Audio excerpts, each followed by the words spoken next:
On the other issues, though, that they've announced, does the EPS, well, you probably do, I think I've seen you describe, you've had an interest in Lake Onslow and its potential creation as a battery lake for the hydro scheme. I think I've seen comment from the Environment Protection Society on that, Gary? Yes, I think our position is that we accept that if we're going to electrify the economy, which we need to do in the period before 2050 in order to get to net zero, we're going to need about 500 megawatts of electricity per annum for the whole of that period. So that's a massive growth of renewable energy. There might be a little bit of additional capacity to be strung out of existing hydro, but most of it's going to be wind and solar. And some of it might be offshore wind where, you potentially get scalability. Mm-hmm. But Onslow, what we need is if you've got a system that's dependent on the weather, on rain and wind and sunlight, sometimes that won't be there in sufficient quantities, and so you need to have a reserve that you can draw on. At the moment, that's kind of coal and gas.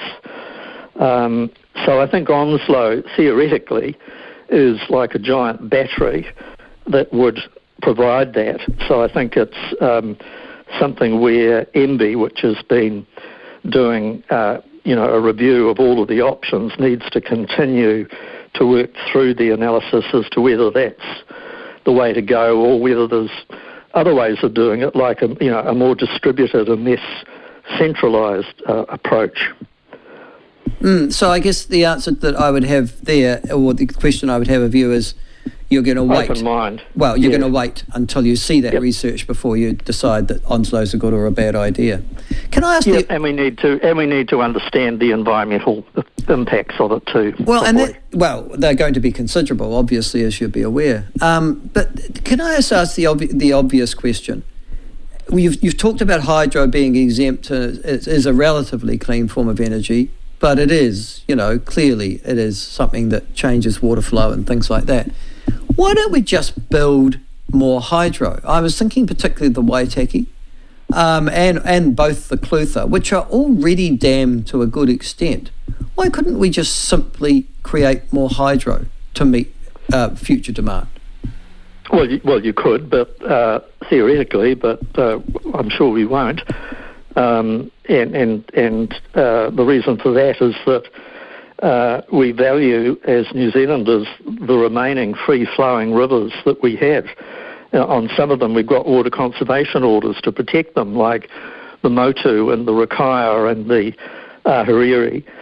I just don't think that damming more rivers is something that would be consistent with our values.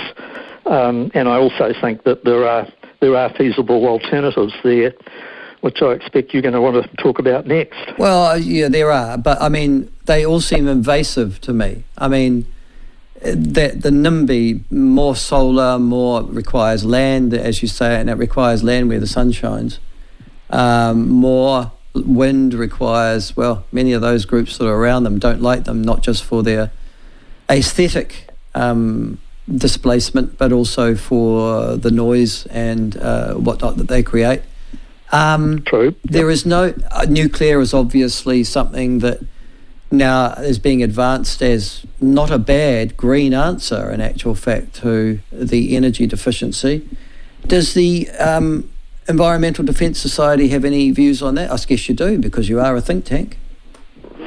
Well, I think that nuclear is obviously an important part of the globe's move to decarbonise its economy. But I think, given the scale of our needs here, it would be prohibitively expensive. And I think that wind and solar and a bit more juice out of hydro and geothermal will deliver us what we need here.